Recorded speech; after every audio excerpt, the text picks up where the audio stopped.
అన్నయ్యొచ్చినాడు ఎలుగుల ఎన్నెలు తెచ్చినాడు. Brandon king. Hello Brandon king, ఎవరు? ఏం నేర్పించా? ఏం ఆడావు? ఏంటి అట్లా వదిలేరా బాల్? ఎవరు అసలు స్టంప్ మీద ఉన్న బాల్ వదులుతారా? ఎవరు చెప్పారు నీకు అవుట్ స్వింగర్? ఎవరు చెప్పారు నీకు అవుట్ స్వింగర్ అని? పేరులో కింగ్ పెట్టుకుని క్రికెట్ ఆడితే ఇండియాలో అసలు ఎలా ఆడాలి తెలుసా నీకు?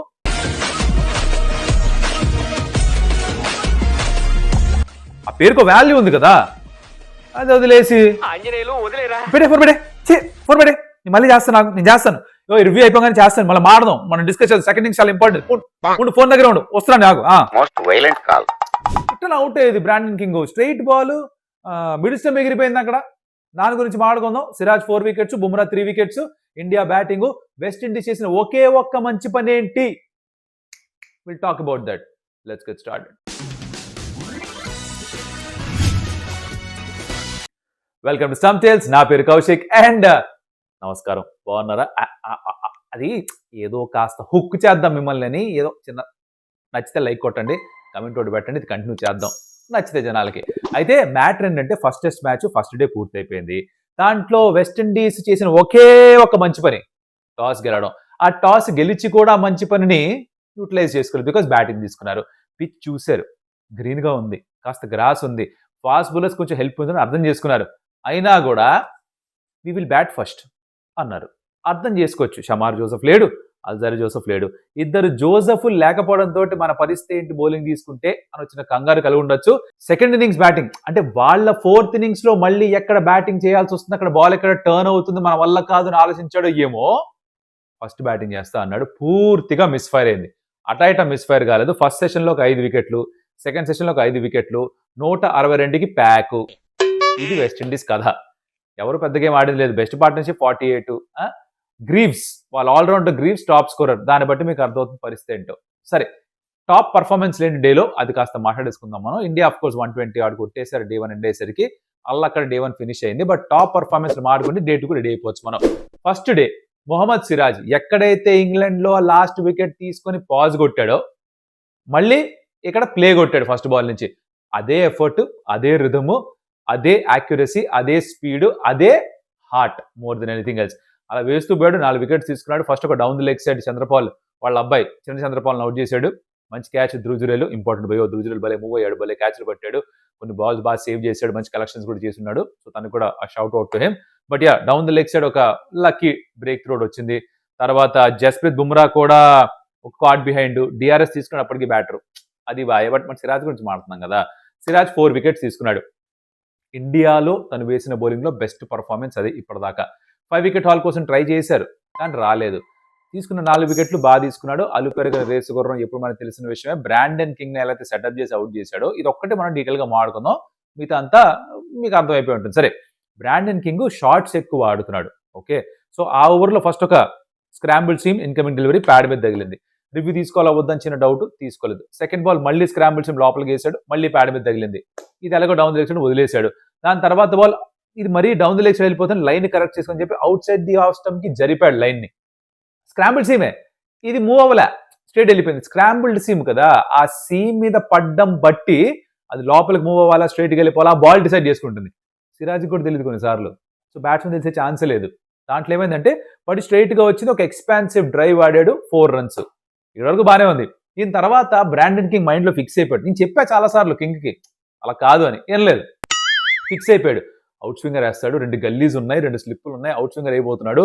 పదే 4 సార్లు ఇప్పటికే ఇన్కమింగ్ డెలివరీ స్క్రాంబుల్ సీమ్ వేసాడని చెప్పి ముందుగానే ఫిక్స్ అయిపోయాడు. బాల్ వేసే ముందరే నేను వెల్అప్ చేస్తున్నాను రోయ్ అని ఒక సిగ్నల్ ఇచ్చుకొని తనకి తాను అలా చేతులు ఎత్తేసాడు బాల్ పడంగానే. ఇది ఎలా అంటే మ్యాథమెటిక్స్ ఎగ్జామ్ కోసం ప్రిపేర్ వెళ్ళిపోయాడు, అలా అక్కడ వచ్చిందేమో కెమిస్ట్రీ పేపర్. ఏం చేస్తాడు, చేతులు ఎత్తాడు. నా వల్ల కాదని హ్యాండ్స్ అప్ అన్నాడు. ఆఫ్ స్టంప్ పగిలినా కూడా ఒక రకం. ఇక్కడ మిడిల్ స్టంప్కే తగిలింది బాల్. మిడిల్ స్టంప్ ఇమాజిన్ చేయండి ఎంత మిస్జడ్జ్ చేశాడో. యూజువల్గా వెల్ లెఫ్ట్ చేశాడు అంటాం, ఇక్కడ మనం అనాల్సింది అన్వెల్ లెఫ్ట్ చేశాడు బ్రాండన్ కింగ్. అలా వికెట్ సిరాజ్ కింగ్, దాంతోపాటు ఇంకా లాస్ట్లో ఇంకో వికెట్. ఇలా 4 వికెట్లు తీసుకున్నాడు. అలా పక్కన కూర్చున్నాడు. 5th వికెట్ కోసం ట్రై చేశాడు, వర్కౌట్ కాలేదు.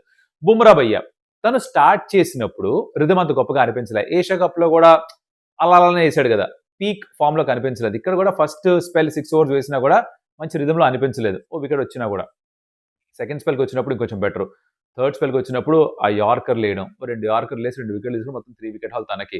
ఓ 4 ఇక్కడ, ఓ 3 ఇక్కడ. మళ్ళీ ఫైనల్గా కుల్దీప్ యాదవ్ ఓ మ్యాచ్ ఆడాడు.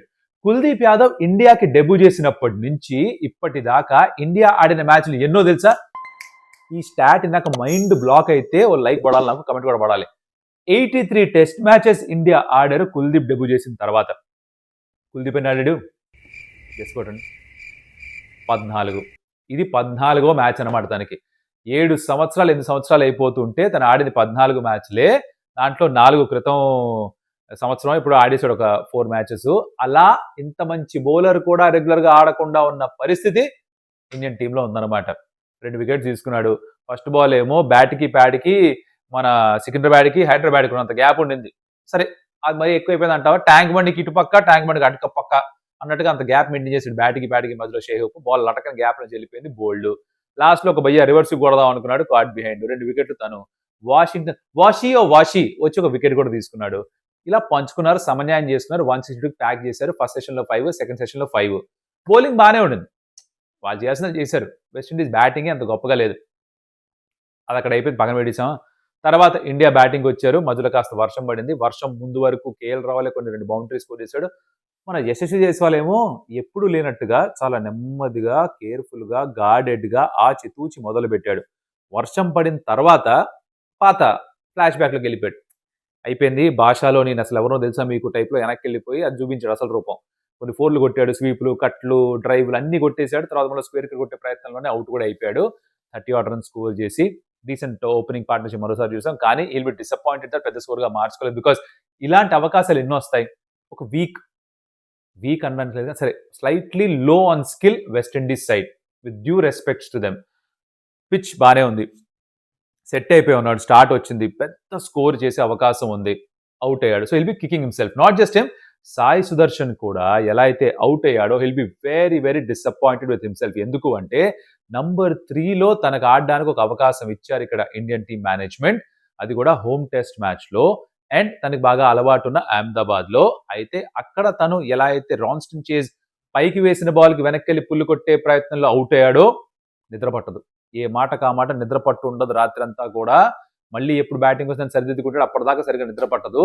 ఇండియాలో ఆడుతున్నప్పుడు కొన్ని సందర్భాల్లో ఒకేసారి ఇండియా బ్యాటింగ్ చేస్తారు, 2 సార్లు అపోజిషన్ అవుట్ చేస్తారు, ఎక్కువ ఛాన్సులు రావు. Devdutt Padikkal is breathing down is neck, Sarfaraz Khan fit అయిపోతే తను వెనక్కి వచ్చేస్తాడు. సో బోల్డ్ కాంపిటీషన్ ఉంది ఆ పొజిషన్ కి. బయట వెయిటింగ్ చాలా మంది అక్కడ, వాళ్ళ ఛాన్సులు కూడా దొరకట్లేదు. వచ్చిన ఛాన్స్ ఇలా పోగొట్టుకుంటే కొంచెం ప్రమాదకరంగా మారచ్చు. కాబట్టి సాయి సుదర్శన్ కొంచెం ప్రెషర్ ఫీల్ అవుతాడేమో, ఇలా అవుట్ అయిన విధానం వస్తే ప్రాబ్లం. సరే అది అయిపోయిన తర్వాత శుభన్ గిల్ వచ్చాడు, సింపుల్ గా అలా సింగిల్స్ అలా ఆడుతూ పోయాడు. మన కేఎల్ రావులో ఒక హాఫ్ సెంచరీ కూడా చేరుకున్నాడు, చాలా స్టైలిష్ గా ఆడాడు, చాలా బాగా ఆడాడు.